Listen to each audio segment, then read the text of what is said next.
Sɔgɔma nɛgɛ kaɲa 9 bɔɲɔgɔnkɔ Senu base militaire la Mali ye kɛlɛkɛ pankuru sɔrɔ ka di faamaw ma walasa u ka san sɔrɔ juguw yɔrɔ. Ni kɛlɛkɛ sanfɛ avion minnu filɛ u kun bɛnna jamanakuntigi fɛ colonel Assimi Goïta. Nin pankuru ninnu sugu ye L39 Albatros ye n'o ye pankuru ye mun tun bɛ dilan Rusi jamana dɔ kan n'a bɛ wele ko Tchécoslovaquie. A yirala ka fɔ ko nin pankuru ninnu ma dilan kɔsa in na wa k'u janya bɛ taa mètre 12 la. K'a giriya o ye tɔni 2.2 ye. A pankuru kofɔlenw maa 2 de bɛ a boli. Mugujuguw balalen don a fan 2 bɛɛ lajɛlen na mun bɛ a to a bɛ se ka taa a ka baaraw kɛ joona ka sigi. A yirala fɛnɛ ka fɔ ko heure kelen kɔnɔ ko nin pankuru kofɔlen ninnu bɛ se ka kilomètre 900 de bori. Nin pankuru ninnu sɔrɔli kɔni kɛla nisɔndiyaba ye maaw ma kɛrɛnkɛrɛnnenya la chef d'état-major de l'armée de l'air n'o ye colonel Aloui Diarra ye. A fɔlɔfɔlɔ kɛlɛkɛminɛnw de ka ca a la. An ye avion de chasse sɔrɔ minnu ka teli u bɛ kɛlɛkɛminɛnw caman ta u bɛ roquette ta u bɛ bombe ta u bɛ missile ta Su-25 o b'a la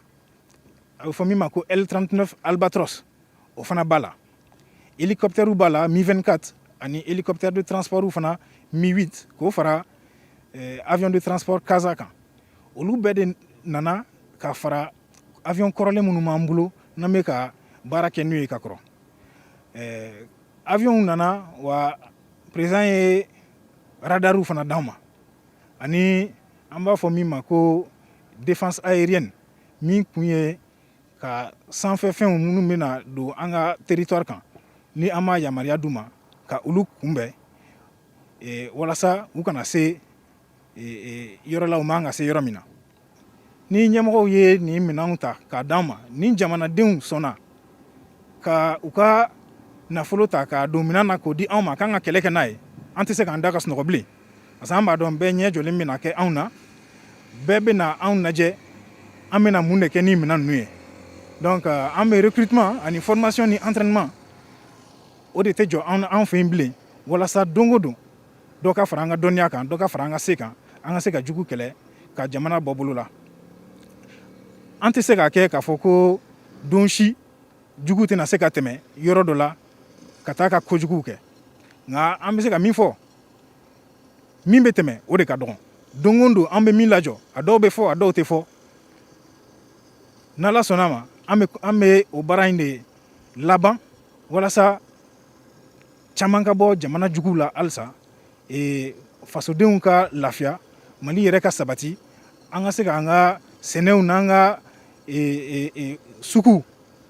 kɛ a ɲɛma jamanadenw bɛɛ ka nisɔndiya ka kɛ o la. An kun bɛ voler waati min na an ka avion de chasse kun ka ca ni 20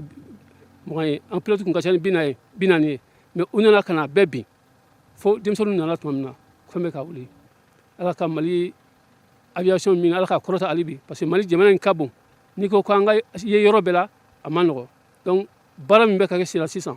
n b'a ɲini ɲɛmɔgɔw fɛ hali u k'u jija ka an dɛmɛ yaasa duguma fangaw n'a fɔ force terrestre o fana ka se ka dɛmɛ sɔrɔ sanfɛla sira fɛ. Nin hakilina in sababu ɲuman sɔrɔla Mali ni Rusi ka tɛgɛdi ɲɔgɔnma hukumu kɔnɔna na. Mariam Kuyate ka laseli do Bamako, VOA Bambara.